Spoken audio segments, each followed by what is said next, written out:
Thanks, Kurt. Good morning. Kevin Gregson will be cross-examined by the Crown today. During his 3 hours of testimony yesterday, the former Mountie admitted he killed Constable Eric Chapnick, but says he didn't murder him. On the stand, Gregson described how he approached Chapnick in his cruiser, showed him his gun, and ordered him out of the car. He forced the officer to get down on his knees, but when Chapnick went for his gun, Gregson jumped on top of him. Chapnick punched the former Mountie, and that's when Gregson says he stabbed him. Gregson testified that there was no intent to kill, he just reacted, and argued that he should be tried for manslaughter, not murder.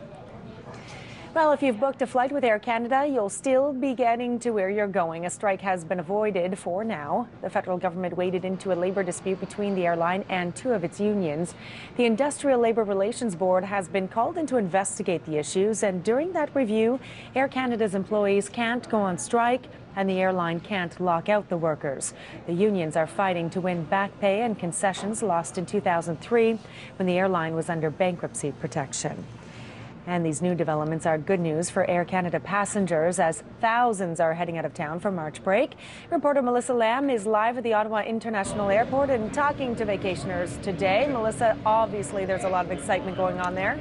Yeah, lots of excited people at the airport here today. This is the start of March break, so many of the people who are at the airport today are heading to fun, warm, sunny destinations. A few people heading out west to go skiing, but basically everybody just happy and excited to get out of town and start their vacation. Now, we were able to speak with some Air Canada passengers and kind of get a sense of what they've been going through this last week. Many people had to have a backup plan in place just in case Air Canada did go on strike, but many of them are basically relieved today to find out that they indeed will be able to get home. I think we may have to drive back from Atlanta. Yeah, and what were your thoughts, going through this? What was it like? We weren't too worried. You weren't too worried? No, I figured it would work out. And do you think it's good that the Labour Minister has stepped in and made a no stoppage of work? Absolutely, yeah, I think it's important. And it has been busy at the airport here all morning. Steady lineup, steady flow, but things have been running really smoothly. So if you are heading out on vacation or heading out for March break and coming to the airport, just make sure to check the website for any delays. But we can tell you that things are looking good here today. Lynette? All right, Melissa, thanks for that. Melissa Lamb reporting live this morning. The jobless numbers for February have just been released, with Canada's employment rate falling slightly. The economy lost about 2,800 jobs last month, but the unemployment rate actually fell because fewer people were looking for work.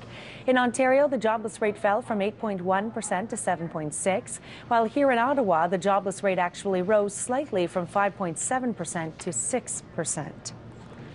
The global financial markets should be breathing a little easier today. Earlier this morning, Greece announced it has enough support from private investors to push ahead with a bond swap offer, avoiding a default.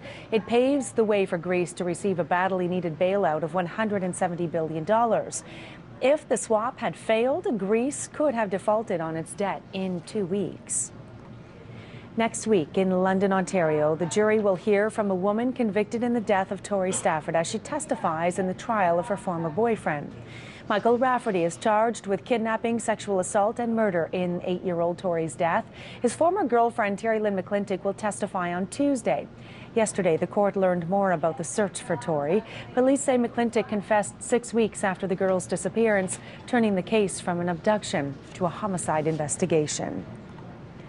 And a reminder, this is the weekend you turn your clocks forward 1 hour. Daylight saving time starts at 2 a.m. on Sunday. It's also a time fire officials recommend you change the battery in your smoke alarms. Daylight saving time ends on the first Sunday in November.